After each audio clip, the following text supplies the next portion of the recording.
सात फेरों से हुआ जीवन मेरा ढक्कन, रात दिन अब धुल रहा हूँ ब्याह के बर्तन। है नया चिमटा नई चाकू नया बेलन, सांस तक लेने नहीं देती मेरी दुल्हन।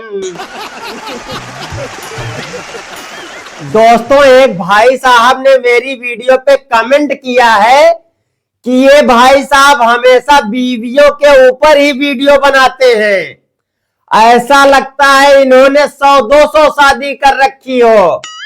मैं उन भाई साहब को बताना चाहता हूं, मेरी 100-200 शादी तो नहीं हुई, लेकिन मेरी बीवी ने 100-200 जन्मों की याद इसी जन्म में दिला दी।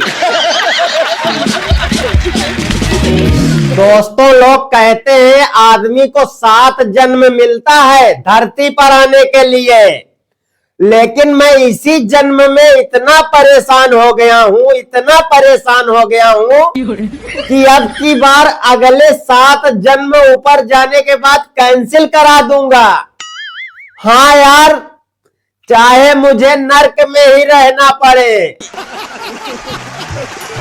दोस्तों, ये औरतें चाहे जितना बादाम खा ले, पिस्ता खा ले, छोहारा खा ले, मुनक्का खा ले, लेकिन पिस्ता बेचारा मर्द ही है। दोस्तों, धीरे धीरे सर्दियां खत्म हो रही हैं, गर्मी आने वाली है। अब देखना, गर्मी आते ही ये औरतें ऐसे मुंह बांध कर निकलेंगी, कभी कभी तो शक हो जाता है कि साला हम अपने ही इलाके में हैं या चंबल की घाटी में हैं। दोस्तों, मेरे बाल बहुत झड़ते हैं। डॉक्टरों ने 5 लाख रुपया खर्चा बताया ट्रांसप्लांट के लिए। इसी टेंशन में मैं बैठा था कि 5 लाख रुपए कहां से लाऊंगा। मेरी बीवी आकर बोली, क्या हुआ जी, बड़े टेंशन में लग रहे हो। मैं बोला, अरे क्या बताऊं, डॉक्टरों ने 5 लाख का खर्चा बता दिया है, बताओ मैं कहां से लाऊं। वो बोली, सुनो, उसी 5 लाख का मुझे सोने का हार बनवा दो, मैं गंजे के साथ ही रह लूंगी। इतना ही नहीं, इनकी माया बहुत अपरंपार होती है भैया। अगर आप कमा धमा नहीं रहे हैं तो भी ये आपको छोड़कर चली जाएंगी। अगर आप कमा रहे हैं, आप बिजी हैं, तो भी ये आपको छोड़कर चली जाएंगी। अच्छा, आपको एक बहुत रोचक बात बता रहा हूं। आपकी शादी फिक्स हो जाए और आप बोल दे मैं दहेज नहीं लूंगा, तो मैं सही बोल रहा हूं, लड़की और लड़की के घर वाले पक्का सोचेंगे कि लड़के में कुछ ना कुछ कमी है। दोस्तों, इतना बड़ा महाभारत का युद्ध हुआ, उसमें भी एक नियम होता था, कानून होता था कि सूर्यास्त के बाद युद्ध नहीं होता था।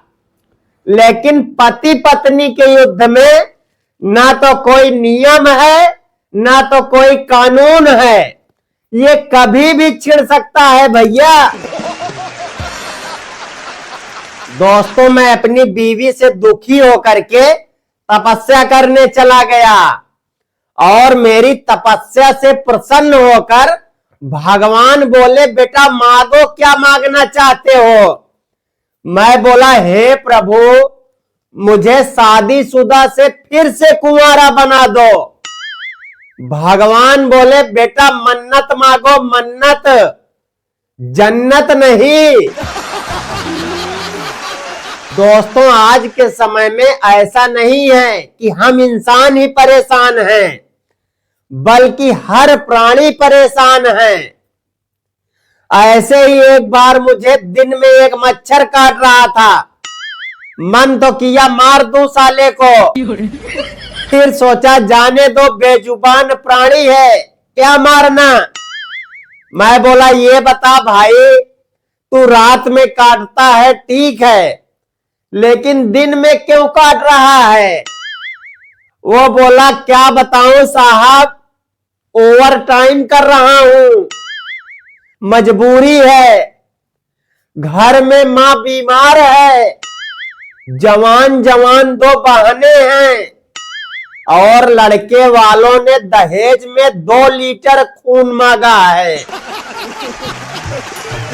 दोस्तों एक बार सऊदीया से मेरे एक दोस्त का फोन आया। मैं बोला क्या कर रहा है भाई। वो बोला मैं होटल में बैठ के पिज्जा खा रहा हूं। मैं सोचा मैं भी अब खूब पैसा कमाऊंगा और कहीं 5 स्टार होटल में बैठ के पिज्जा खाऊंगा। फिर मैं अपने दादाजी को बोला दादाजी मुझे पैसा कमाना है, क्या करूं। वो बोले पैसा कमाना है तो कोई दुकान खोल ले। फिर क्या था दोस्तों, मैं उसी दिन रात को छेनी हथौड़ी लिया और हथौड़ी से मारकर ताला तोड़कर उसका शटर खोल दिया। पूरी दुकान खोलकर उसमें जो भी सामान था सब मैंने चुरा लिया। उसे बेचकर खूब पैसा मिला। अगले दिन फिर गया एक दुकान खोलने, लेकिन पीछे से पुलिस वाले आ गए। मैं कसम से बता रहा हूं दोस्तों, होटल में बैठकर पिज्जा तो नहीं खा पाया, लेकिन पुलिस वाले थाने में ले जाकर मुझे इतना लठ मारे कि मेरा पिछवाड़ा सूज गया। अच्छा, गरीबी से परेशान होकर के मैं एक बाबा जी के पास चला गया अपना भविष्य दिखाने। बाबा जी बोले लाओ दो 501 रुपए, बेटा तुम्हारा भविष्य बहुत उज्जवल है, 1 करोड़पति लड़की से तुम्हारी शादी होगी, दहेज में कोठी बंगला कार मिलेगा, धन की बारिश होगी, पैसों की कमी नहीं रहेगी, सब दुख दूर हो जाएगा। मैं तुरंत पैसे निकालकर बाबा जी के हाथ में रख दिया। बोला बाबा जी घर में जो मेरी बीवी और 2 बच्चे हैं उनका क्या होगा।